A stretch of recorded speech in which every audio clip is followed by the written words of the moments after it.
Helpless programme ਤੁਹਾਡਾ ਸਭ ਦਾ ਸਵਾਗਤ ਹੈ। ਅੱਜ ਅਸੀਂ ਤੁਹਾਨੂੰ ਲੈ ਕੇ ਚੱਲ ਰਹੇ ਹਾਂ ਮੈਟੀ electro homeopathy hospital and research centre ਜੋ ਕਿ 9/97 block J aero city airport road Mohali ਵਿਖੇ ਸਥਿਤ ਹੈ। ਡਾਕਟਰ RS ਔਲਖ ਜੀ ਜੋ ਕਿ ਮਰੀਜ਼ਾਂ ਦੇ ਲਈ ਇੱਕ ਵਰਦਾਨ ਨੇ ਅਤੇ ਬਹੁਤ ਹੀ ਵਧੀਆ ਤਰੀਕੇ ਨਾਲ ਇੱਥੇ ਆਪਣੀਆਂ ਸੇਵਾਵਾਂ ਦੇ ਰਹੇ ਨੇ। ਸਾਡੀ ਟੀਮ ਨਾਲ ਗੱਲਬਾਤ ਕਰਦੇ ਹਾਂ। ਡਾਕਟਰ RS ਔਲਖ ਜੀ ਨੇ ਦੱਸਿਆ ਕਿ ਇਲੈਕਟ੍ਰੋ ਹੋਮੋਪੈਥਿਕ ਦਵਾਈ ਨਾਲ ਕ੍ਰੋਨਿਕ ਤੋਂ ਕ੍ਰੋਨਿਕ ਬਿਮਾਰੀ ਦਾ ਸੋਲੂਸ਼ਨ ਵੀ ਹੁੰਦਾ ਹੈ ਔਰ ਇਸ ਦਾ ਕੋਈ ਸਾਈਡ ਇਫੈਕਟ ਨਹੀਂ ਹੁੰਦਾ। ਦੂਰੋਂ ਮਰੀਜ਼ ਇੱਥੇ ਪਹੁੰਚਦੇ ਹਨ ਤੇ ਆਪਣਾ ਇਲਾਜ ਕਰਵਾਉਂਦੇ ਹਨ। ਸਾਡੀ ਟੀਮ ਨੇ ਇੱਥੇ ਇਲਾਜ ਕਰਵਾ ਰਹੇ ਅਤੇ ਠੀਕ ਹੋਏ ਮਰੀਜ਼ਾਂ ਨਾਲ ਵੀ ਗੱਲਬਾਤ ਕੀਤੀ ਜਿਨ੍ਹਾਂ ਨੇ ਡਾਕਟਰ RS ਔਲਖ ਦੀ ਬੇहद ਤਾਰੀਫ ਕੀਤੀ। ਆਓ ਕਰਦੇ ਹਾਂ ਗੱਲਬਾਤ ਡਾਕਟਰ RS ਔਲਖ ਜੀ ਦੇ ਨਾਲ।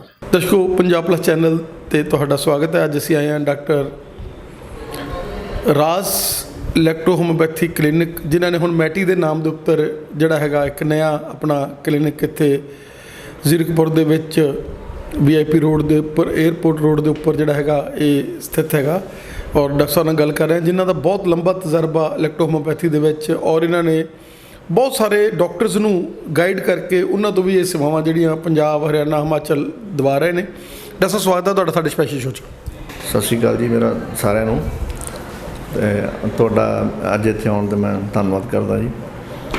ਡਾਕਟਰ ਸਾਹਿਬ, ਇਲੈਕਟ੍ਰੋ ਹੋਮੋਪੈਥੀ ਜਿਹੜੀ ਕਾਉਂਟ ਸੀਜ਼ਰ ਮੈਟੀ ਜੀ ਨੇ ਇੱਕ ਐਸੀ ਪੈਥੀ ਬਣਾ ਦਿੱਤੀ ਜਿਹੜੀ ਕਿ ਜਿੱਦਾਂ ਕਹਿੰਦੇ ਸੀਗੇ ਜਦੋਂ ਹਨੂੰਮਾਨ ਜੀ ਨੇ ਲੈ ਕੇ ਆਂਦੀ ਲੰਕਾ ਦੇ, ਜਦੋਂ ਲਕਸ਼ਮਣ ਜੀ ਦੇ ਲੱਗੀ ਅਤੇ ਮਤਲਬ ਮੁਸ਼ਤ ਹੋਏ ਅਤੇ ਉਹਨਾਂ ਨੇ ਜਾ ਕੇ ਸੰਜੀਵਨੀ ਬੂਟੀ ਲੈ ਕੇ ਆਂਦੀ, ਉਹੀ ਸੰਜੀਵਨੀ ਬੂਟੀ ਦੇ ਵਾਂਗੂ ਡਾਕਟਰ ਕਾਉਂਟ ਸੀਜ਼ਰ ਮੈਟੀ ਨੇ ਇੱਕ ਉਪਰਾਲਾ ਕੀਤਾ ਔਰ ਸਾਰੇ ਵਰਲਡ ਦੇ ਵਿੱਚ ਇਸ ਪੈਥੀ ਨੂੰ ਜਿਹੜਾ ਹੈਗਾ ਉਹਨਾਂ ਨੇ ਪ੍ਰਫੁੱਲਤ ਕੀਤਾ। ਔਰ ਰਾਜਸਥਾਨ ਦੇ ਵਿੱਚ ਜਿੱਦਾਂ ਇਸ ਪੈਥੀ ਨੂੰ ਔਰ ਹੋਰ ਕਈ ਸਟੇਟਾਂ 'ਚ ਮਾਨਤਾ ਮਿਲ ਚੁੱਕੀ ਆ, ਔਰ ਪੰਜਾਬ ਅਬਾਊਟ ਟੂ ਬਸ ਹੁਣ, ਕਿਉਂਕਿ ਇਮਾਨਦਾਰ ਸਰਕਾਰ ਸਾਡੇ ਕੋਲ ਆਈ ਹੋਈ ਹੈ ਔਰ ਮੈਨੂੰ ਲੱਗਦਾ ਕਿ ਬਹੁਤ ਥੋੜ੍ਹੇ ਸਮੇਂ ਦੇ ਵਿੱਚ ਇਹ ਪੈਥੀ ਜਿਹੜੀ ਹੈਗੀ ਹੈ ਇਹ ਰਿਕੋਗਨਾਈਜ਼ ਪੂਰੀ ਤਰ੍ਹਾਂ ਦੇ ਨਾਲ ਹੋ ਜੂ ਪੰਜਾਬ 'ਚ ਵੀ। ਦੇਖੋ ਜੀ, ਗੱਲ ਇਸ ਤਰ੍ਹਾਂ, ਜਿਵੇਂ ਤੁਸੀਂ ਸੰਜੀਵਨੀ ਬੂਟੀ ਦਾ ਨਾਮ ਲਿਆ ਅਤੇ ਮੈਡੀ ਸਾਹਿਬ ਨੇ ਵਾਕਈ ਇਹ ਸਾਨੂੰ ਕਿਸੇ ਸੰਜੀਵਨੀ ਬੂਟੀ ਦੇ ਨਾਲੋਂ ਘੱਟ ਨਹੀਂ ਦਿੱਤਾ। ਇਸ ਪੈਥੀ ਦੇ ਵਿੱਚ ਤਰ੍ਹਾਂ ਦੇ ਮਿਰਾਕਲ ਹੁੰਦੇ ਨੇ। ਡੇਲੀ ਇਸ ਤਰ੍ਹਾਂ ਦੇ ਅਸੀਂ ਮਿਰਾਕਲਸ ਦੇਖਦੇ ਹਾਂ। ਕਈ ਵਾਰ ਅਸੀਂ ਦੇਖਦੇ ਹਾਂ ਕਿ ਪੇਸ਼ੈਂਟ ਸਾਡੇ ਕੋਲ ਆਉਂਦਾ, ਕੋਈ ਵੱਡੇ ਇੰਸਟੀਟਿਊਸ਼ਨ ਤੋਂ ਇਲਾਜ ਕਰਦਾ ਥੱਕ ਜਾਂਦਾ ਅਤੇ ਹੋਪਲੈਸ ਹੋ ਜਾਂਦਾ ਵੀ ਮੇਰਾ ਇਹ 'ਚ ਪਤਾ ਨਹੀਂ ਇਲਾਜ ਹੋਣਾ ਕਿ ਨਹੀਂ ਹੋਣਾ। ਅਤੇ ਕਈ ਵਾਰੀ ਸਾਡੇ ਕੋਲ ਇਲੈਕਟ੍ਰੋਪੈਥੀ ਦਾ ਨਾਮ ਸੁਣ ਕੇ ਇਲਾਜ ਕਰਾਉਣ ਲਈ ਜਦੋਂ ਪਹੁੰਚਦਾ ਅਤੇ ਉਹ ਸਾਨੂੰ ਪੁੱਛਦਾ ਵੀ ਇਹਦਾ ਹੱਲ ਕੋਈ ਸਰਜਰੀ ਆ ਜਾਂ ਇਹਦਾ ਹੱਲ ਹੀ ਹੈ ਨਹੀਂ ਅਤੇ ਕੀ ਤੁਹਾਡੇ ਸਿਸਟਮ 'ਚ ਹੈ। ਅਤੇ ਅਸੀਂ ਮੈਟੀ ਸਾਹਿਬ ਦੀ ਸੰਜੀਵਨੀ ਬੂਟੀ ਨੂੰ ਮੁੱਖ ਰੱਖਦਿਆਂ ਹੋਇਆਂ ਉਹਨੂੰ ਇੱਕ ਆਸ ਦਿੰਦੇ ਹਾਂ ਅਤੇ ਉਹ ਥੋੜ੍ਹੇ ਜਿਹੇ ਸਮੇਂ 'ਚ ਸਾਨੂੰ ਪਤਾ ਲੱਗਦਾ ਵੀ ਉਹ ਵਾਕਈ ਉਹ ਮੈਰੇਕਲ ਦੇ ਰੂਪ ਵਿੱਚ ਉਹ ਬੰਦਾ ਠੀਕ ਹੋ ਗਿਆ ਜਾਂ ਉਹਨੂੰ 50% ਠੀਕ ਹੋ ਗਿਆ, 100% ਠੀਕ ਹੋ ਗਿਆ, ਸਾਨੂੰ ਪਤਾ ਲੱਗਦਾ। ਦੂਸਰੀ, ਜਿਵੇਂ ਤੁਸੀਂ ਗੱਲ ਕੀਤੀ ਆ ਕਿ ਰਾਜਸਥਾਨ ਗੌਰਮੈਂਟ ਨੇ ਜਿਵੇਂ ਇਹਨੂੰ ਮਾਨਤਾ ਦਿੱਤੀ ਆ, ਉਵੇਂ ਸਾਡੀ ਜਿਹੜੀ ਨਵੀਂ ਸਰਕਾਰ ਆ, ਭਗਵੰਤ ਮਾਨ ਜੀ ਦੀ ਸਰਕਾਰ, ਇਹਨਾਂ ਨੇ ਬਲਕਿ ਜਦੋਂ MP ਸੀਗੇ ਤਾਂ ਪੂਰੀ ਸਦਨ 'ਚ ਆਵਾਜ਼ ਉਠਾਈ ਸੀ ਇਲੈਕਟ੍ਰੋਪੈਥੀ ਵਾਸਤੇ ਨਾ, ਵੀ ਇਹਨੂੰ ਮਾਨਤਾ ਦੇ ਸੰਬੰਧ ਦੇ ਵਿੱਚ। ਅਤੇ ਹੁਣ ਅਸੀਂ ਉਹਨਾਂ ਤੋਂ ਪੂਰਨ ਆਸ ਰੱਖਦੇ ਹਾਂ ਵੀ ਇਹ ਜਲਦੀ ਇਹਨੂੰ ਰਿਕੋਗਨਾਈਜ਼ ਕੀਤਾ ਜਾਵੇਗਾ, ਕਿਉਂਕਿ ਹੁਣ ਉਹਨਾਂ ਦੇ ਕੋਲ ਪਾਵਰ ਵੀ ਹੈ CM ਹੁੰਦਿਆਂ ਹੋਇਆਂ, ਅਤੇ ਅਸੀਂ ਪੂਰਨ ਆਸ ਕਰਦੇ ਹਾਂ ਉਹਨਾਂ ਤੋਂ। ਡਾਕਟਰ ਸਾਹਿਬ, ਇਲੈਕਟ੍ਰੋ ਹੋਮੋਪੈਥੀ ਜਿਹੜੀ ਕਿ ਵਿਦਆਊਟ ਸਾਈਡ ਇਫੈਕਟ ਔਰ ਇੱਕ ਐਸੀ ਪੈਥੀ ਹੈ ਜਿਹਦੇ ਵਿੱਚ ਕ੍ਰੋਨਿਕ ਤੋਂ ਕ੍ਰੋਨਿਕ ਬਿਮਾਰੀਆਂ, ਕਿਉਂਕਿ ਲੋਕ ਜਦੋਂ ਥੱਕ ਹਾਰ ਜਾਂਦੇ ਆ ਉਦੋਂ ਪੈਥੀਆਂ ਨੂੰ ਯੂਜ਼ ਕਰਨਾ ਸ਼ੁਰੂ ਕਰਦੇ ਆ। ਅਗਰ ਉਹ ਪਹਿਲੀਆਂ ਸਟੇਜਾਂ 'ਚ ਹੀ ਆ ਜਾਣ ਤਾਂ ਕੀ ਕਹਿਣਾ ਚਾਹੋਗੇ ਕਿ ਜਿਹਦਾ ਕੈਂਸਰ ਦੀ ਫਸਟ ਸਟੇਜ ਆ ਜਿਹੜੀ, ਉਹਦੇ 'ਚ ਇਲੈਕਟ੍ਰੋ ਹੋਮੋਪੈਥੀ ਨਾਲ ਵੈਸੇ ਕਿਊਰੇਬਲ ਹੈ ਕੰਮ? ਬਿਲਕੁਲ ਜੀ। ਜੇਕਰ ਸਾਡੇ ਕੋਲ ਮੋਸਟਲੀ ਜਦੋਂ ਕੇਸ ਆਉਂਦੇ ਆ ਨਾ ਜੀ, ਉਹ ਪਹਿਲਾਂ ਤਾਂ ਹੋਰ ਇੰਸਟੀਟਿਊਸ਼ਨਾਂ ਵਾਲੇ ਪਾਸੇ ਜਾਂਦੇ ਆ, ਐਲੋਪੈਥੀ ਵਾਲੇ ਪਾਸੇ ਮੋਸਟਲੀ ਜਾਂਦੇ ਆ। ਉੱਥੇ ਜਦੋਂ ਡਾਇਗਨੋਸ ਕਰਾਉਂਦੇ ਕਈ ਵਾਰੀ ਰੋਗ ਇੰਨਾ ਵੱਧ ਜਾਂਦਾ ਅਤੇ ਲਾਸਟ 'ਤੇ ਉਹ ਸੋਚਦੇ ਆ ਵੀ ਚਲੋ ਇੱਥੋਂ ਨਹੀਂ ਠੀਕ ਹੋਇਆ ਤਾਂ ਉੱਥੋਂ ਜਾਵੜੇ, ਤਾਂ ਲਾਸਟ ਸਟੇਜ 'ਚ ਸਾਡੇ ਕੋਲ ਆਉਂਦੇ ਆ। ਅਤੇ ਜੇਕਰ ਉਹ ਕਿਤੇ ਮੁੱਢਲੀ ਸਟੇਜ 'ਚ ਆ ਜਾਏ ਤਾਂ ਮਤਲਬ ਉਹਨਾਂ ਦਾ ਬਹੁਤ ਤਗੜਾ ਬਚਾਅ ਹੋ ਸਕਦਾ। ਦੱਸੋ, ਤੁਹਾਡੀ ਜ਼ਿੰਦਗੀ ਦੇ ਵਿੱਚ ਤੁਸੀਂ ਕਹਿੰਦੇ ਮਿਰੇਕਲ ਤਾਂ ਰੋਜ਼ ਹੁੰਦੇ ਆ, ਪਰ ਉਹ ਸਭ ਤੋਂ ਵਧੀਆ ਜ਼ਿੰਦਗੀ ਦਾ ਖੁਸ਼ੀ ਦਾ ਦਿਨ ਤੁਹਾਡਾ ਕਿਹੜਾ, ਜਿਸ 'ਚ ਤੁਹਾਨੂੰ ਵੀ ਲੱਗਿਆ ਹੋਵੇ ਵੀ ਨਹੀਂ ਯਾਰ ਇਹ ਨਹੀਂ ਹੋ ਸਕਦਾ, ਲੇਕਿਨ ਤੁਸੀਂ ਫਿਰ ਪ੍ਰਮਾਤਮਾ ਦਾ ਨਾਮ ਲੈ ਕੇ ਹੱਥ ਪਾ ਲਿਆ ਹੋਵੇ ਔਰ ਉਸ ਦੇ ਵਿੱਚ ਤੁਹਾਨੂੰ ਸਕਸੈਸਫੁਲਨੈਸ ਮਿਲ ਗਈ ਹੋ? ਦੇਖੋ ਜੀ, ਮਿਰਾਕਲਸ ਤਾਂ ਹਰ ਬਿਮਾਰੀ ਦੇ ਵਿੱਚ ਲਗਭਗ ਇਲੈਕਟ੍ਰੋਪੈਥੀ 'ਚ ਹੁੰਦੇ ਆ। ਇਸ ਤਰ੍ਹਾਂ ਦੇ ਕਈ ਕੇਸ ਆ, ਮਤਲਬ ਗਰਾਊਂਡ ਲੱਗ ਜਾਂਦਾ, ਲੰਬਾ ਟਾਈਮ ਲੱਗ ਜੂਗਾ। ਥੋੜ੍ਹੇ ਦਿਨ ਪਹਿਲਾਂ ਹੀ ਇੱਕ ਮਿਰਾਕਲਸ ਮੈਂ ਦੇਖਿਆ, ਮੈਡਮ ਸੀਗੇ, ਟੀਚਰ ਸੀਗੇ, ਅਤੇ ਉਹਨਾਂ ਨੇ ਕਹਿ ਦਿੱਤਾ ਵੀ ਇਹ ਤੁਹਾਡੇ ਕਿਡਨੀ ਦੇ ਵਿੱਚ ਕੈਂਸਰ ਆ। ਅਤੇ ਉਹਨਾਂ ਦੇ ਜਿਹੜੇ ਹਸਬੈਂਡ ਸੀ ਉਹਨਾਂ ਨੇ ਇਲੈਕਟ੍ਰੋਪੈਥੀ ਦਾ ਨਾਮ ਸੁਣਿਆ ਸੀ, ਅਤੇ ਉਹਨਾਂ ਨੇ ਆਨਲਾਈਨ ਤੋਂ ਪੜ੍ਹ ਕੇ ਮੇਰੇ ਕੋਲ ਕੰਸਲਟੇਸ਼ਨ ਵਾਸਤੇ ਆ ਗਏ, ਅਤੇ ਉਹਨਾਂ ਨੂੰ ਪੂਰੀ ਆਸ ਸੀ ਵੀ ਸ਼ਾਇਦ ਇੱਥੋਂ ਸਾਨੂੰ ਬਚਾਅ ਹੋ ਸਕਦਾ। ਅਤੇ ਲੇਕਿਨ ਮੈਂ ਉਹਨਾਂ ਨੂੰ ਟਾਈਮ ਜਿਹੜਾ ਦਿੱਤਾ ਸੀ, ਮੈਂ 3 ਤੋਂ 4 ਮਹੀਨੇ ਦਾ ਦਿੱਤਾ ਸੀ ਕਿ ਹੋਪਫੁਲ ਰਿਜ਼ਲਟ ਆ ਸਕਦੇ ਆ। ਪਰ ਮੈਰਾਕਲ ਕੀ ਹੋਇਆ ਵੀ ਵਿਦਨ 30 to 40 ਡੇਜ਼ ਜਿਹੜਾ ਉਹ ਕੈਂਸਰ ਸੈੱਲ ਜਿਹੜੇ ਉਹ ਸ਼ੋਅ ਕਰ ਰਹੇ ਸੀ ਉਹ ਖਤਮ ਹੋ ਗਏ। ਉਹ ਮੈਂ ਤੁਹਾਨੂੰ ਰਿਪੋਰਟ ਹੁਣੇ ਤੁਹਾਨੂੰ ਸਾਹਮਣੇ ਦਿਖਾਊਂਗਾ ਕੈਮਰੇ ਦੇ ਸਾਹਮਣੇ। ਅਤੇ ਉਹ ਹੁਣ ਜਿਹੜਾ ਪੇਸ਼ੈਂਟ ਆ ਉਹ 2-3 ਵਾਰੀ ਟੈਸਟ ਕਰਵਾ ਚੁੱਕਿਆ, ਅਤੇ ਫੋਰਟਿਸ ਤੋਂ ਵੀ ਉਹਨੇ ਮਤਲਬ ਆਪਣੀ ਸੈਟਿਸਫੈਕਸ਼ਨ ਲਈ ਕਿ ਮਤਲਬ ਰਿਪੋਰਟਾਂ ਸਹੀ ਨੇ ਅਤੇ ਉਹ ਬਿਲਕੁਲ ਹੁਣ ਨੋਰਮਲ ਆ, ਮੇਰੀ ਅੰਡਰ ਆਬਜ਼ਰਵੇਸ਼ਨ ਆ। ਤਾਂ ਇਸ ਤਰ੍ਹਾਂ ਦੇ ਮੈਰਾਕਲਸ ਹੁੰਦੇ ਨੇ। ਡਾਕਟਰ ਸਾਹਿਬ, ਸ਼ੂਗਰ ਜਿਹਦੇ 'ਚ ਪੈਰਾਂ ਦੇ ਉੱਤੇ ਇਫੈਕਟ ਪੈ ਰਹੇ, ਗਿੰਗਰ ਵਾਲੇ ਜਿਹੜਾ ਪੇਸ਼ੈਂਟ ਹੈਗਾ ਉਹ ਵੀ ਕਹਿੰਦੇ ਕਾਫੀ ਇੱਕ ਵੱਡੀ ਜਿਹੜੀ ਹੈਗੀ ਸੇਵਾ ਇੱਥੋਂ ਲੈ ਕੇ ਗਿਆ, ਔਰ ਜਿੱਦਾਂ ਵੀਡੀਓ 'ਚ ਵੀ ਤੁਸੀਂ ਸਾਨੂੰ ਦਿਖਾਇਆ ਸੀਗਾ ਉਹਦੇ ਬਾਰੇ ਕਹਿਣਾ ਚਾਹੋ।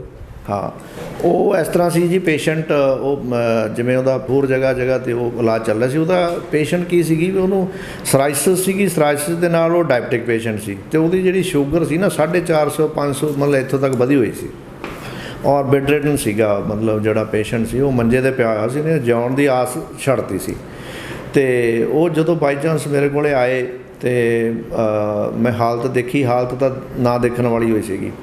ਪਰ ਉਹ ਪੇਸ਼ੈਂਟ ਵੀ ਮਤਲਬ 2 ਮਹੀਨਿਆਂ ਦੇ ਅੰਦਰ ਪੂਰੀ ਤਰ੍ਹਾਂ ਨਾਲ ਰਿਕਵਰ ਕਰ ਗਿਆ ਸੀਗਾ।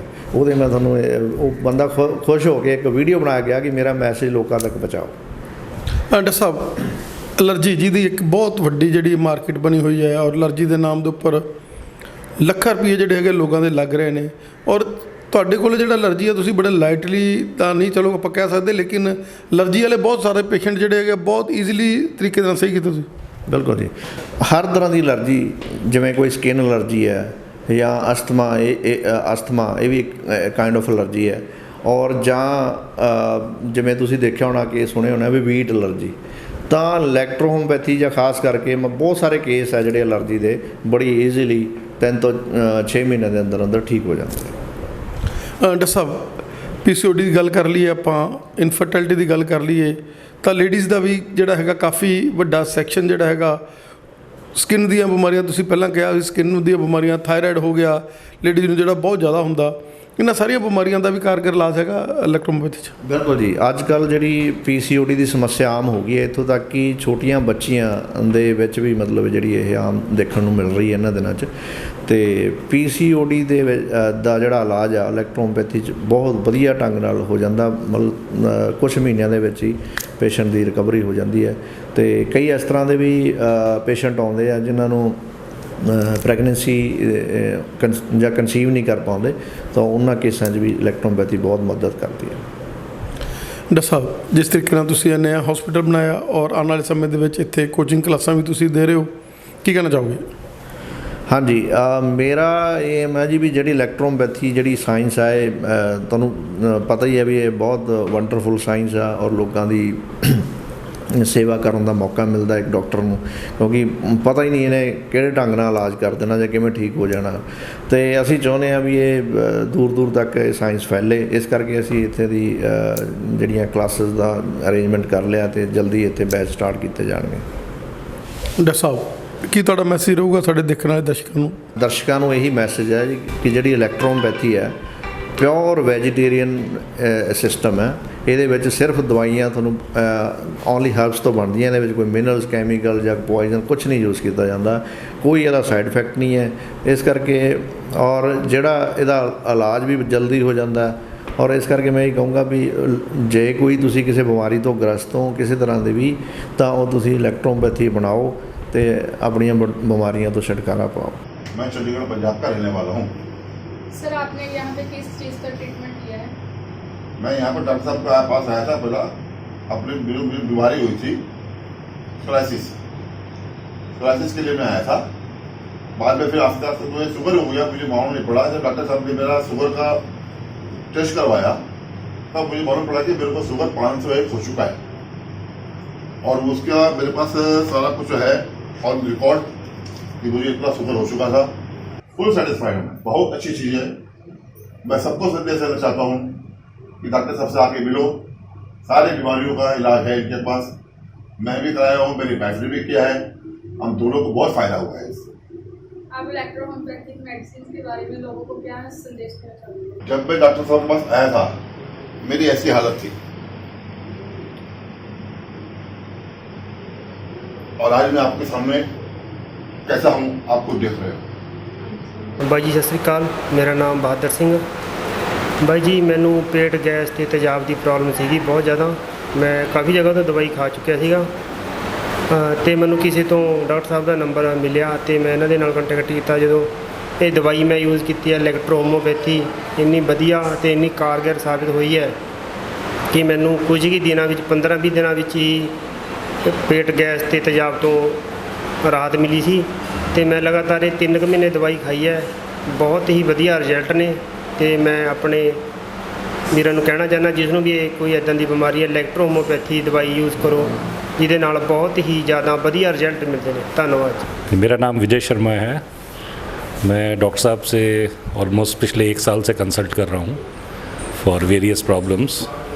पहली बार जब हम इनसे मिले थे तब हमारे को मेन प्रॉब्लम जो हुई थी वो कोरोना से रिलेटेड थी और मेरी वाइफ ने पहले इनसे ट्रीटमेंट लिया था एंड 3 से 4 दिन के अंदर हमारे को फ़र्क पड़ गया था। उसके बाद सेम प्रॉब्लम मुझे हुई थी तो मेरे को भी काफ़ी अच्छी इफ़ेक्टिव लगी वो दवाई एंड उसके बाद से मतलब एक कॉन्फिडेंस बन गया। तो बीच में हमारी डॉटर को डेंगू हुआ था, उस टाइम पर हमने रिपोर्ट चेक करवाई थी तो उसमें प्लेटलेट्स जितने आए थे वो मैंने रिपोर्ट डॉक्टर साहब को दिखाई थी और जो ट्रीटमेंट इन्होंने दिया उससे 2 दिन बाद जब हमने दोबारा चेक करवाया तो प्लेटलेट्स में कुछ भी ड्रॉप नहीं था। That was something which was unique in his case. मेरी मदर इन लॉ भी इनसे ट्रीटमेंट दे रही है। उनकी बाजू में कुछ पेन था जो काफ़ी लंबा प्रॉब्लम थी, काफ़ी टाइम से वो प्रॉब्लम थी। बट अभी ये है कि कोई भी प्रॉब्लम होती है तो हम लोग डॉक्टर साहब से टच में रहते हैं और अच्छे सॉल्यूशंस मिलते हैं। सो क्वाइट कॉन्फिडेंट और मेन चीज़ ये है कि सब नॉर्मल नेचुरल दवाइयाँ हैं कि कोई मेडिसिन ऐसा नहीं कि कोई टैबलेट खानी पड़ती है या कुछ है। Quite effective. Thank you. Hi, मेरा नाम विक्रम गुप्ता है। मेरे को स्टमक में काफ़ी प्रॉब्लम थी तो मैं दूसरी दवाइयाँ खा खा के ना पक चुका था। तो मेरे को किसी ने रेफरेंस दिया इनका, तो जैसे ही मैं इनके पास आया विदिन 7 डेज़ मेरे को इफ़ेक्ट लगना शुरू हुआ। अच्छा, मेरे अलावा जब मेरे को इफ़ेक्ट लगना शुरू हुआ मैंने अपनी मदर को रिकमेंड किया। तो मेरी मदर को भी जॉइंट में थोड़ी सी दिक्कत थी तो उस वजह से मैंने उनको जब बताया, ये इतने नाइस हैं, इन्होंने इतने प्यार से सब चीज़ें डील की, ऐसे लगा कि बीमारी अंदर है ही नहीं है। तो मेरी मदर को भी अब रिलीफ लगना शुरू हो गया हुआ है। Thank you. मैं चाहता हूँ कि सब वो वाली दवाइयाँ छोड़ो और ये वाली दवाइयों पे आओ।